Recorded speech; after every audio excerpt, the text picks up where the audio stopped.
let me ask you, if you had to start over again with $0, let's you go back to the times when you guys had your electricity shut off, and let's say, because I literally got an email from somebody 2 days ago that said they want to start a business. They don't know what business to start. They've never had a business, and they don't have any money to invest. Yep. Now that sounds like pretty tough situation, but you and I both know that there's a way out of that. So put yourself in that position. You have no money to invest. I mean, obviously, maybe you got some money in the bank account, but that's set aside for something else that you bills. What would you do right now if you had no money to invest? You can't even go to a garage sale unless you borrowed some money from somebody. But let me hear what you would do with $0 to build a business. Sure.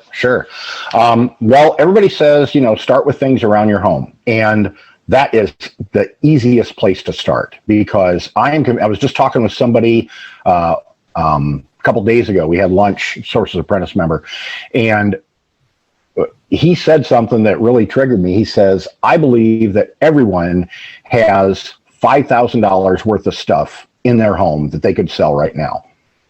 Wow. And, I think that's a valid figure. Yeah, honestly.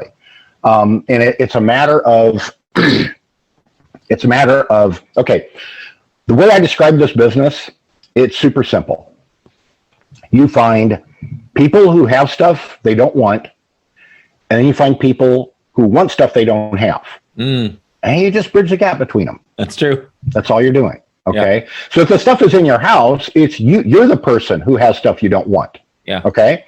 Yeah. So all you need to do is find people who want that stuff, and learning things like, okay, I think these spindly dragonflies are ugly, but somebody else is going to pay me money for them, right? Maybe you got a box of ugly dragonfly stuff in your attic that your grandma had, and you're like, well, I can't throw it away because it was grandma's, but I'm not putting it up in my house because it'll make me throw up, right? Someone somewhere is going to love that.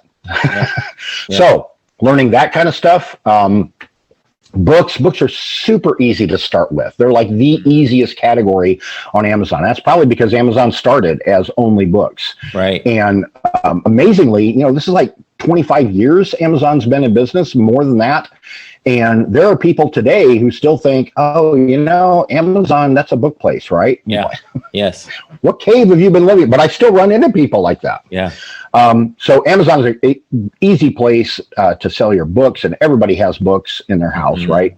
So I definitely start with things around your house, and keep your mind open. Like, don't look at something and think, oh, nobody wants that. Okay. Look it up. Take the time to look it up. You're either going to discover that it will make you money, or you will learn things that don't make you money. Either way, you're either gaining income or you're gaining education.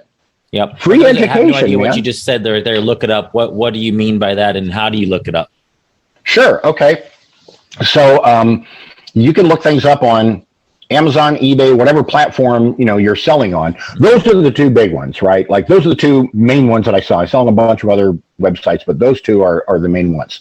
So on Amazon, let's say you've got a book, you type in the title, and then you can scroll down to the product details, and there's a rank there, bestseller rank. And what that means is, so in books, rank number 1 is the best-selling book on Amazon at that moment. Right. Now you wait an hour and it might say it's number 57, okay, instead of number 1. So it changes all the time, but it's a reasonable, measurement that you can use.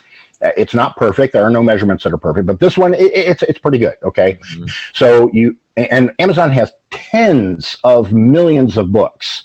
So if you see a rank of 1 million, don't throw it away because you think it's no good. That's actually a decent rank in books. Okay. Yeah. Now in other things, like in, washing machines, you're not going to see a rank of 1 million because maybe they've only got a few thousand on Amazon. Right. So rank is subjective to whatever thing you're looking up. But let's stick with books for a second.